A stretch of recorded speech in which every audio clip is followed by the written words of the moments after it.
The burgundy wallpaper of my parents' living room seems to pulse with each note of White Christmas floating from the stereo. Mother insists on playing Bing Crosby every the 25th of December, just as she insists the artificial Douglas fir must stand exactly 6 inches from the bay window. Perfect symmetry matters in the Foster household. I shift on the Italian leather sofa, its cold surface refusing to warm beneath me. The room sparkles with crystal ornaments and silver garlands that Mother special orders from a boutique in Vermont. No multicolored lights allowed, no tinsel, no homemade decorations that might disturb the carefully curated elegance. Paris. Madison's squeal pierces the room as she waves a thick envelope. Mom, Dad, this is incredible. My older sister clutches a first-class ticket to her chest, her perfectly manicured nails flashing red against the crisp paper. A career-building opportunity. She reads from the card. $3,500 for the ultimate networking experience. Mother beams, her silver hair catching the morning light. We know how hard you've worked this year, darling. You deserve every penny. My hands tremble slightly as I look down at the small package in my lap, wrapped in the same silver paper as Madison's envelope. The box is light, barely weighing anything at all.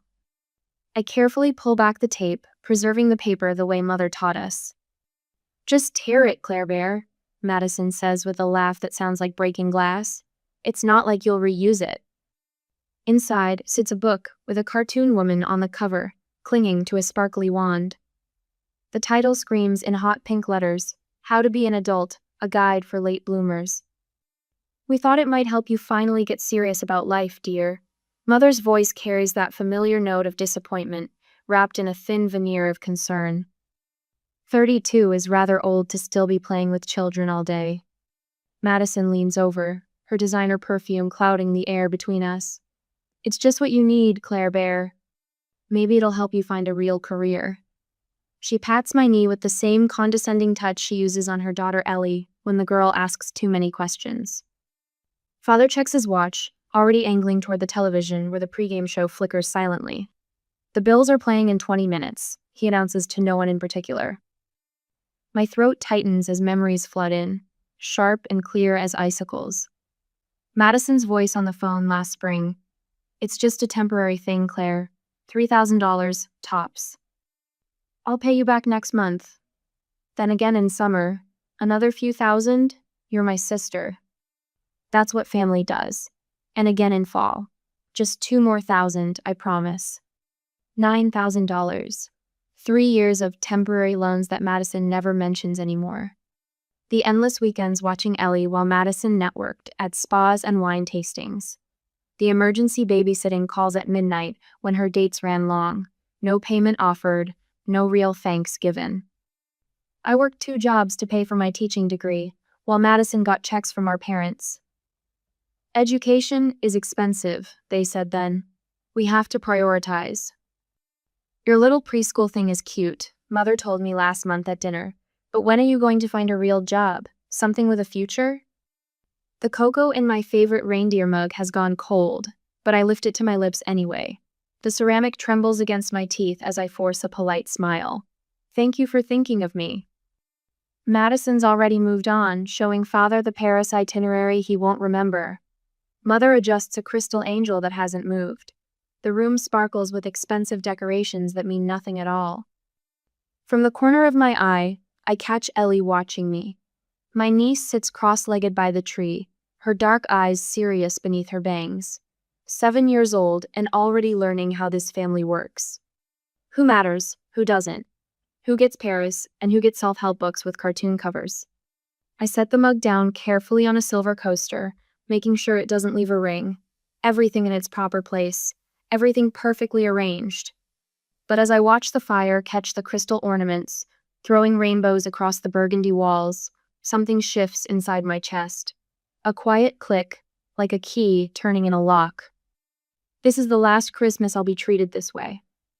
The thought comes soft but certain, settling into my bones with the weight of truth. I don't make a scene. I don't cry or yell or throw the book across the room. Instead, I sip my cold cocoa and smile and wait for Father to turn on his football game. But I know, with a clarity that feels like winter sunlight, that everything is changed. They just don't know it yet. 2 days after the dinner, I was at home, preparing the counterattack. My apartment smells like leather and shoe polish, an odd comfort after the cloying perfume of Mother's living room. The wooden stairs creak beneath my feet as I climb to my small space above Antonio's shoe repair. Each step feels lighter than the last, as if Christmas dinner's weight drops away with the growing distance. Inside, I pull the copper kettle from the stove and pour steaming water over a chamomile tea bag. Steam rises in lazy curls while I reach under my bed, fingers searching until they brush against the spiral binding of my grandmother's old account book. The ledger's pages whisper as I smooth them flat on my kitchen table. Red ink chronicles a story my family refuses to see. The 15th of March, emergency loan to Madison, $3,000. The 22nd of April, visa application fees, $800. The 7th of June, short-term help, $2,500. My hand trembles as I add today's date and a single word: enough.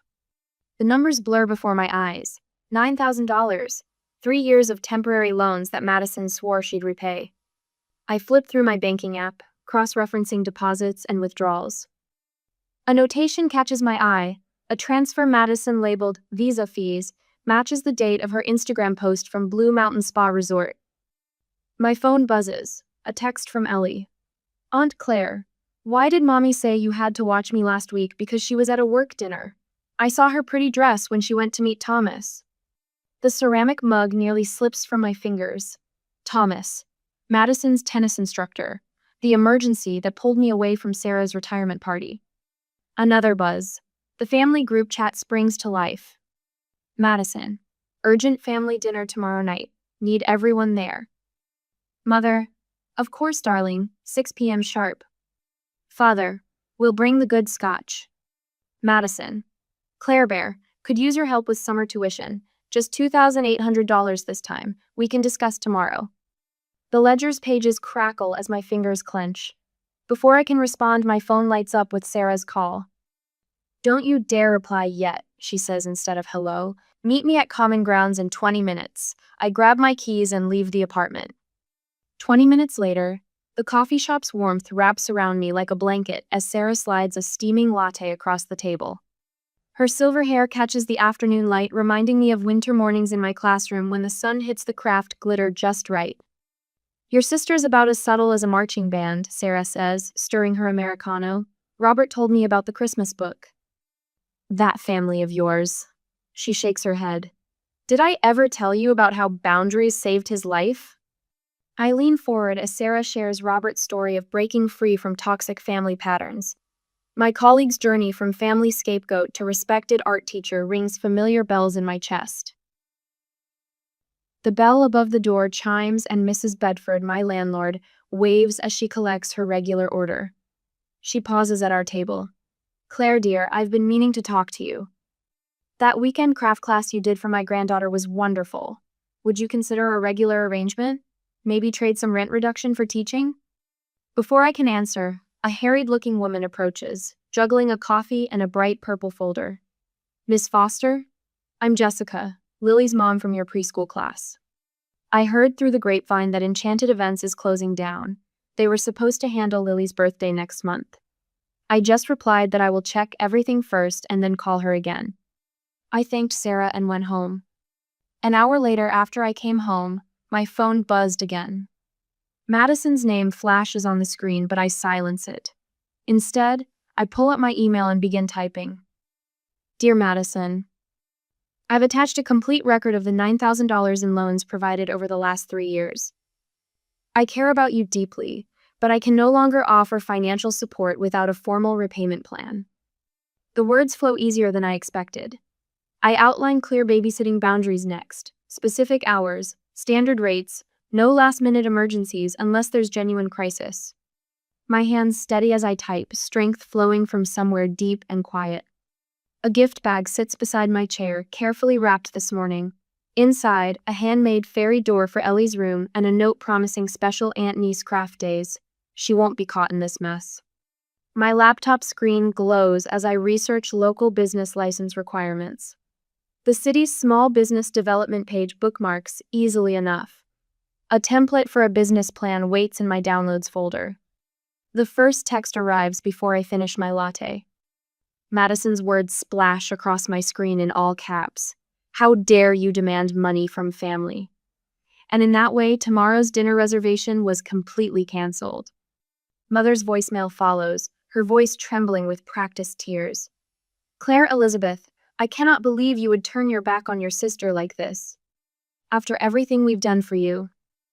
Father's email lands in my inbox with his usual corporate efficiency. Your behavior will cause permanent damage to your standing in this family. Consider carefully before continuing down this path. My finger hovers over their contact information. 2 quick taps, and their numbers vanish behind a 48-hour block. The screen dims to black, reflecting my face. My chin lifts slightly, shoulders squaring. Outside, snow begins to fall, dusting the winter bare trees with possibilities. My phone stays silent on my table, but my heart beats steady and strong, like footsteps walking away from a door that no longer leads home. A whole month passes with these push and pull awkward messages and avoidance. However, on Tuesday morning, the click of Madison's heels against the preschool linoleum sends tiny earthquakes through my stomach. She stands in my classroom doorway, perfect posture and pressed pantsuit, while 3 mothers hover near the cubbies pretending not to listen. Claire, this behavior has to stop. Madison's voice carries across the room like a dinner party announcement. Mom and Dad are worried sick about you. I continue arranging craft supplies for the afternoon session, counting out glue sticks with steady hands. 1, 2, 3. The ritual of preparation anchors me as Madison's words float past. Did you hear me? She steps closer, wafting expensive perfume through my careful world of washable paint and construction paper. Mom called your principal about your instability. My fingers pause on the 4th glue stick. 5, 6. And Daddy talked to Mrs. Bedford about your suspicious activities. Madison lowers her voice to a stage whisper that probably carries to the parking lot. All those supplies being delivered? The late night noise? Sarah appears in the doorway behind Madison, art smock already spattered with the day's first painting disaster. Her eyes meet mine with quiet concern. I have a business license, I say, my voice surprising me with its calm. Mrs. Bedford helped me file the paperwork last month. Madison blinks, her perfect lipstick twisting. A business? You mean those little fairy parties you're planning? That's not a real. I have excellent references. I open my teaching portfolio, sliding out the principal's latest evaluation. Outstanding marks in creativity, classroom management, parent communication. Would you like to see my credentials? This isn't about your job. Madison's voice rises half an octave. This is about family loyalty, about watching your own niece while I network with. I'd love to have Ellie visit during business hours. I pull out one of my new business cards, designed with watercolor wings and silver edging. My rates are very reasonable for regular clients. Rates? Madison snatches the card, crumpling its corner. You'd charge your own sister? After everything we've done for? The fairy workshop is beautiful. Mrs. Chen steps forward from the cubbies, ending her pretense of not listening. My Katie hasn't stopped talking about her birthday party since she saw the photos. Is next Saturday still available, Claire? I smile, retrieving my appointment book. The morning slot just opened up. Perfect. Mrs. Chen pulls out her checkbook. Katie wants the full princess package with the bubble machine. Madison's face flushes as Mrs. Chen writes the deposit check. 2 more mothers drift over, phones already out to check their calendars. The room fills with cheerful planning while Madison stands frozen, the crumpled business card cutting into her palm. I have a class starting in 10 minutes. I accept Mrs. Chen's check with a quiet thank you. Was there anything else you needed? Madison's heels strike the floor like hammer blows as she storms out. My phone buzzes seconds later with her text. Mom and Dad will hear about this betrayal. I slip the phone into my desk drawer without responding.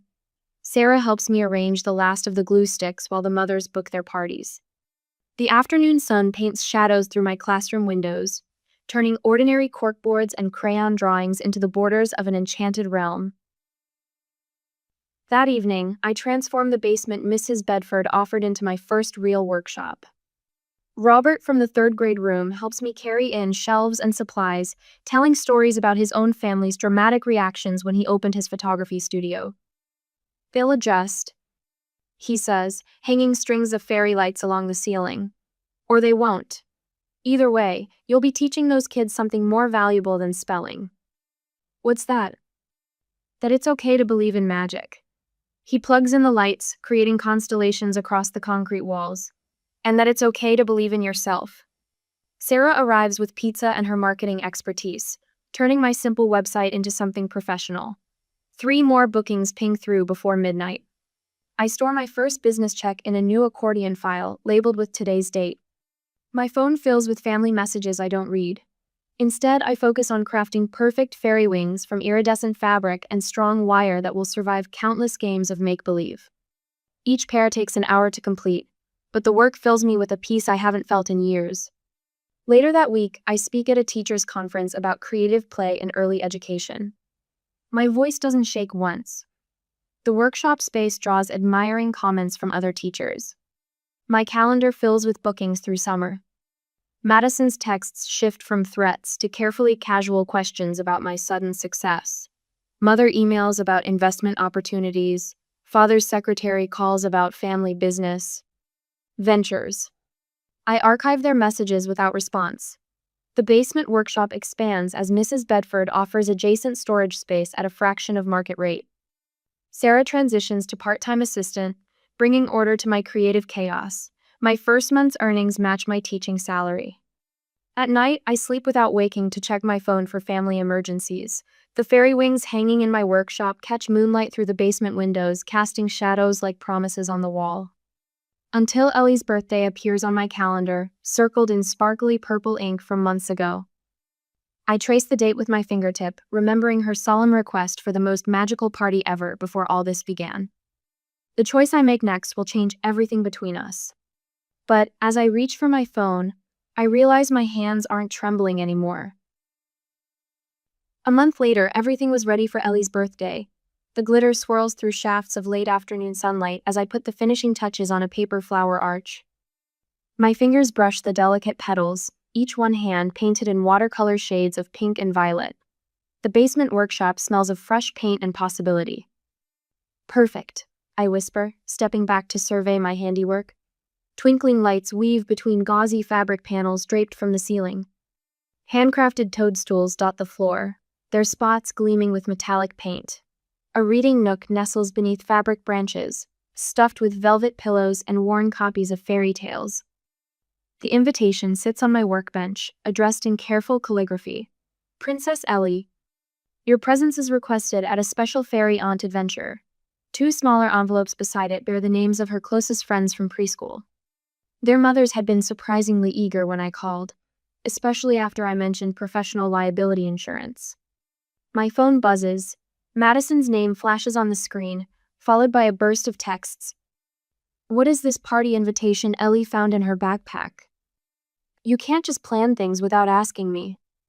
She's crying because I said no. You're undermining my authority? Call me now." I set the phone face down on the bench, my hand steady. 3 years ago, when I started this small business and no one believed in me, those messages would have sent me scrambling to apologize. Now they roll past like autumn leaves in a stream. The phone rings. Mother's number. "Claire, dear." Her voice drips honey over thorns. "Madison's quite upset. You know how these elaborate gestures look, as if you're trying to buy Ellie's affection. It's a party, Mother, nothing more. Your father mentioned something about tenant regulations, special permits for children's events." Already handled. I trace the edge of my business license, framed and hanging beside the door. "Would you like the permit numbers?" Silence stretches between us like pulled taffy. Then, "Madison says she'll bring Ellie. She'll stay to supervise, of course." "Of course," I smile, knowing she can hear it. "I've got plenty of fairy wings for grown-ups too." The day arrives in a burst of giggles and gasps.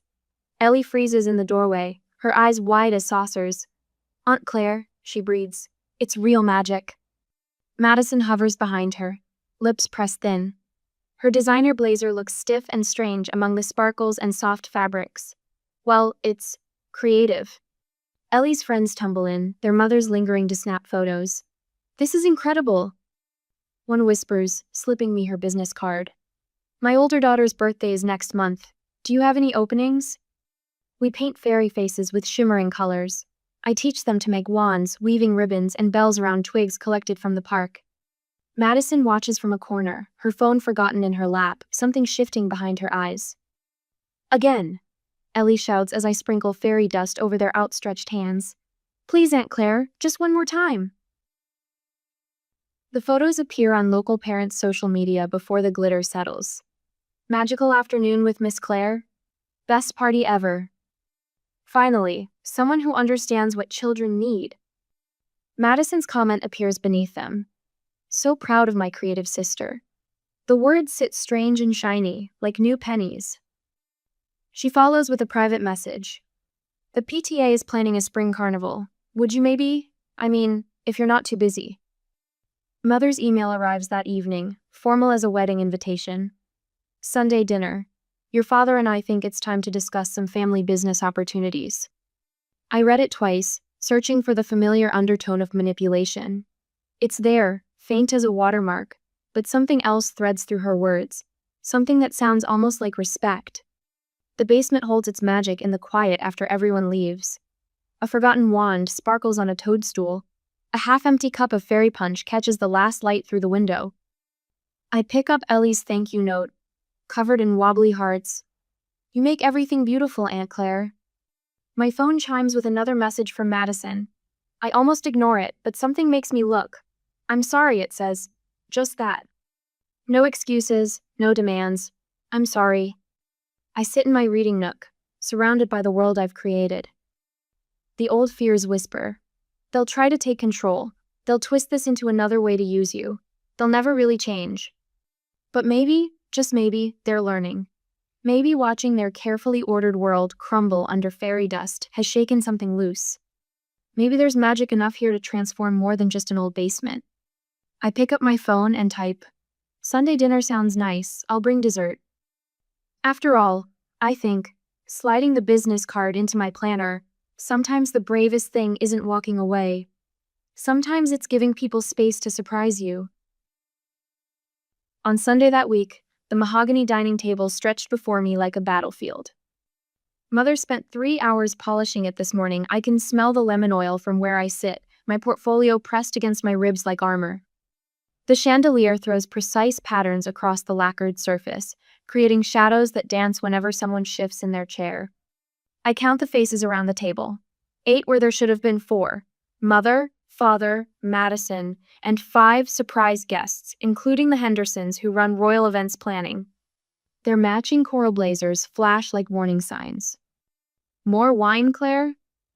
Mother lifts the crystal decanter.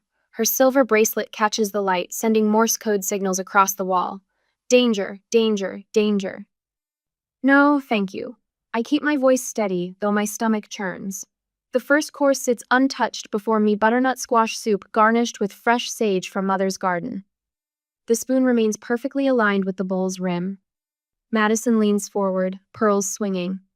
"I have the most wonderful news, Claire Bear." Her smile stretches wide, showing too many teeth. "Remember that charity event I mentioned? For the children's hospital? Well, I told them all about your adorable little parties. They're absolutely thrilled to have you handle everything." The soup ripples as Mother sets down her wine glass too firmly. "That's why we invited Tom and Barbara." She nods toward the Hendersons. "They've agreed to mentor you, help turn your cute hobby into something legitimate." Father slides a leather folder across the polished wood. "We've drawn up the paperwork. 40% ownership split between your mother and me. 30% to Madison for managing the business side, and 30% for you to continue the creative work you enjoy. The children love you," Barbara Henderson adds, her voice dripping honey over steel. "But you need professionals to handle the real business decisions." My hands should shake, they don't. 3 years ago, they would have trembled like autumn leaves.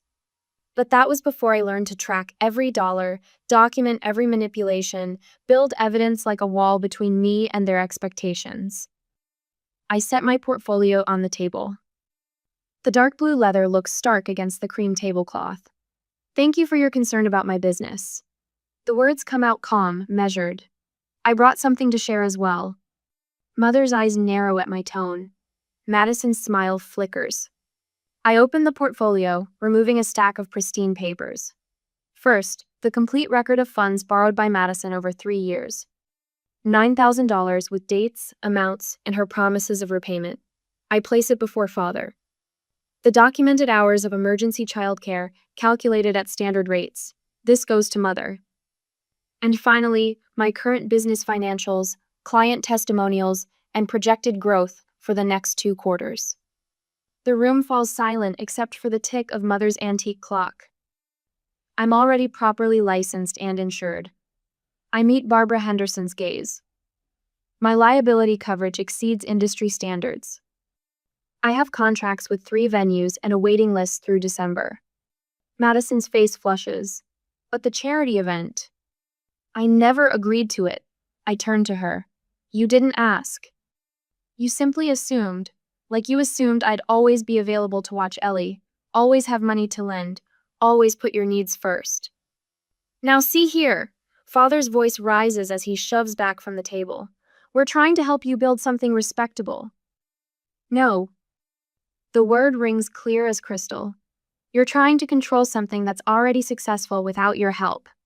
Something that makes you uncomfortable because it proves you were wrong about me. Mother presses her lips into a bloodless line. Claire Elizabeth Foster, you are being extremely ungrateful. I'm being honest. I pull out one final document. These are my terms for future family relationships. No financial entanglements, ever. Scheduled time with Ellie that won't be canceled for your convenience, Madison. Public acknowledgement of my legitimate career and respect for my choices going forward. Madison's eyes fill with tears. Real ones for once. You don't understand. I see how Ellie looks at you, how she talks about your magical parties. I was jealous. My own daughter likes you better than me. No, I soften my voice. Ellie loves you completely. She just wishes you saw her the way I do someone worth showing up for. Mother stares at her untouched soup. The silence stretches like pulled taffy, sweet and dangerous. Father slams his hand on the table. Wine glasses rattle. This isn't about business at all, is it? This is about you trying to embarrass this family, make us look foolish in front of our friends. I stand, smoothing my skirt. The house key burns in my pocket, the one Mother gave me when I turned 16, telling me it meant I was finally grown up. I place it gently beside my soup spoon. You're right, it's not about business. I gather my portfolio. It's about choosing to believe in myself as much as my 4-year-old students believe in fairy magic. It's about finally understanding that love shouldn't require me to be smaller than I am. The chandelier light catches Mother's tears, turning them to diamonds. Madison's shoulders shake. Father's face darkens like a thundercloud. But for the first time in 32 years, their reactions don't reach inside me and rearrange my organs. I walk to the door, my heels clicking against the hardwood. The sound echoes like applause, like permission, like freedom. Behind me, someone whispers my name. I don't turn around. Sometimes loving yourself means walking away, even when other people are crying. Sometimes growing up means leaving your key on the table and your family behind, knowing that if they ever truly want to find you, they'll have to meet you as an equal first. The door closes behind me with a quiet click. In the driveway, crickets sing their evening chorus. A warm breeze carries the scent of Mother's roses, the ones I helped her plant when I was 12, believing that creating beautiful things together meant she saw the beauty in me. I start my car, back out of the driveway, and point myself toward home.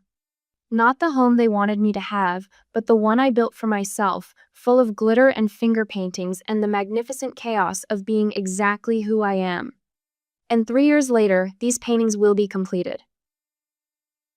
3 years later, the morning sunlight streams through the tall windows of my new studio, catching specks of glitter that float like fairy dust in the air. A rainbow of organza wings lines the far wall, each pair handcrafted for upcoming parties. Sarah arranges supplies while Jenny, my newest assistant, sorts through a stack of booking requests. We're completely full through September, Jenny announces, her pencil tapping against the scheduling book. Should I start a waiting list?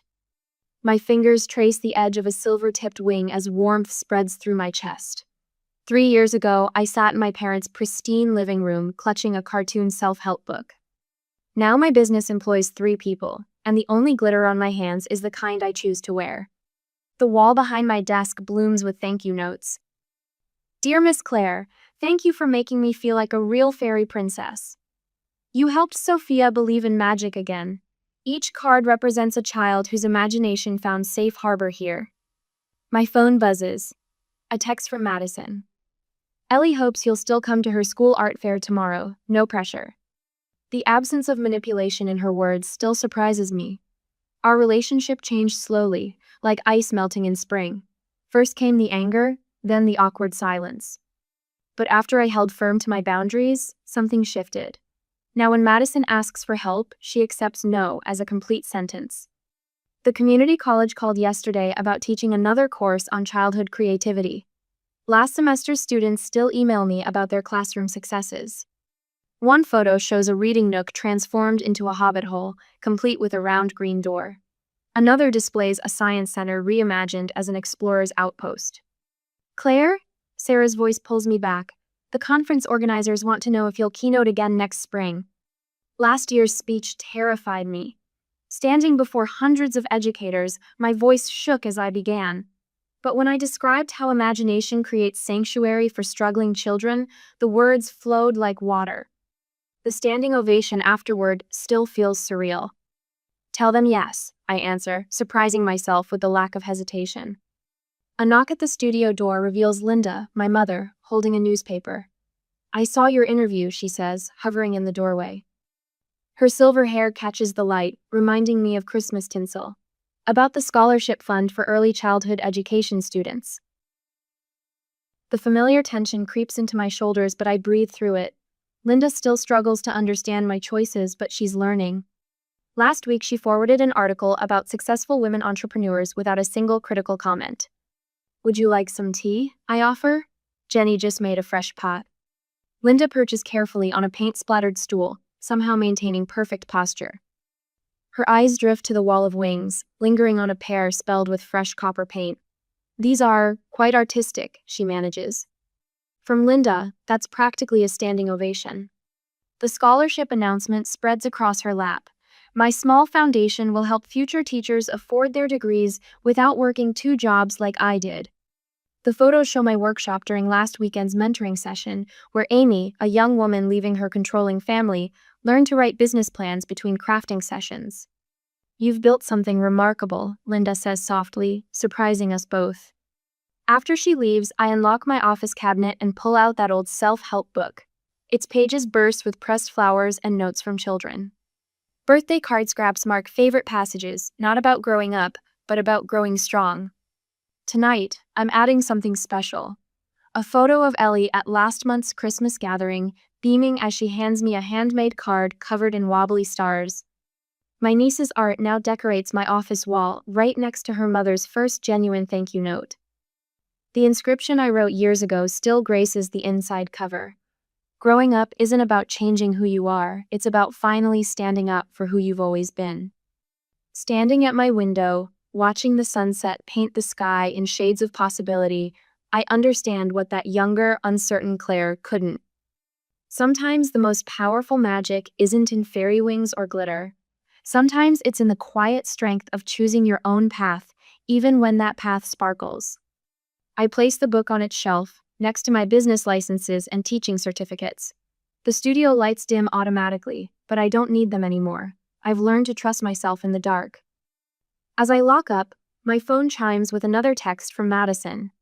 Thank you for showing Lee it's okay to be herself. I smile, slipping the phone into my pocket without feeling obligated to respond immediately. The evening air wraps around me like a familiar shawl as I walk to my car.